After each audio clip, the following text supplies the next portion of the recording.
ఓం సదాశివసమారంభాం వ్యాసశంకరమధ్యమాం అస్మదాచార్యపర్యంతాం వందే గురుపరంపరాం.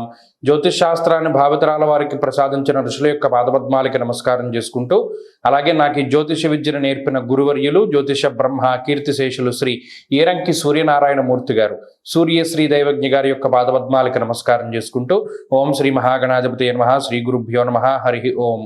వీక్షకులందరికీ నమస్కారం. తులారాశి వారికి ఈ వారం అత్యద్భుతమైనటువంటి వారంగా చెప్పవచ్చు.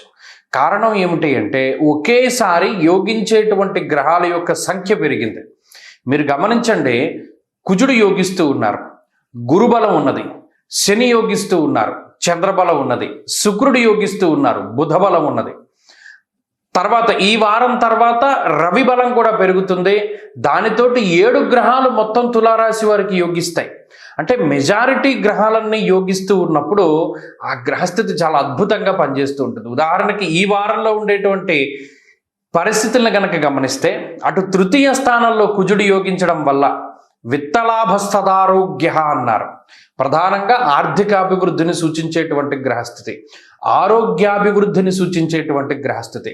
అలాగే నవమ స్థానమందు గురుడు, షష్ఠ స్థానమందు శని. అంటే ఎన్ని గ్రహాలు మీ యొక్క రుణ బాధలను తొలగించాలని, మీ శత్రు బాధలను తొలగించాలని, మీ అనారోగ్య సమస్యలను తొలగించాలని ఇన్ని గ్రహాలు తాపత్రయపడుతూ ఉండడాన్ని తులారాశి వారి దగ్గరే చూడవచ్చును. అలాగే ఆలోచనల యొక్క పరంపర, మాట మాట్లాడితే ఆ మాట మీద నిలబడేటువంటి తత్వానికి కూడా ఈ గ్రహస్థితి కారణమవుతుంది.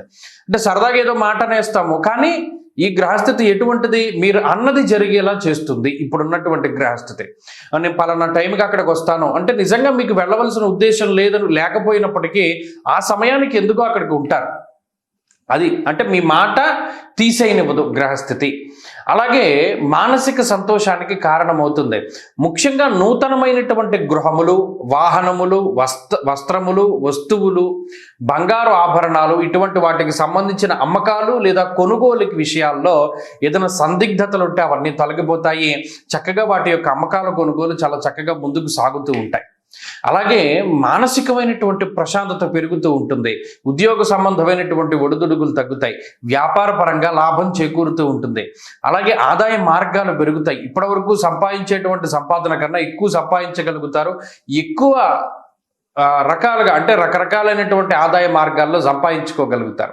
కాబట్టి తులారాశి వారికి ఇది ఎందుకు వచ్చింది సడన్గా అదృష్టము అంటే, ఎక్కువగా అంటే 3-4 గ్రహాలు ఒకేసారి యోగించడము, అవి కూడా చాలా గొప్ప గ్రహాలు యోగించడం వల్ల ఈ మార్పు సంభవించింది.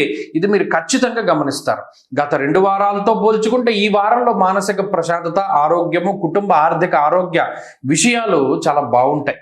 మీ మరిన్ని అనుకూలమైనటువంటి ఫలితాలను సాధించడానికే ఎక్కువగా ఈ రాశి వారు చేయవలసినటువంటిది అమ్మవారికి సంబంధించిన ఆరాధన. దేవీ ఖడ్గమాల స్తోత్రాన్ని చదువుకోండి, లలితా సహస్రనామాన్ని పారాయణం చెయ్యండి, మంచి ఫలితాలు సంప్రాప్తమవుతాయి. ఈ వారంలో కలిసి వచ్చేటువంటి రోజు ఆదివారంగా చెప్పవచ్చును. అదృష్ట సంఖ్య 2, అదృష్ట వర్ణము ఎరుపు. తదుపరి వృశ్చిక రాశి.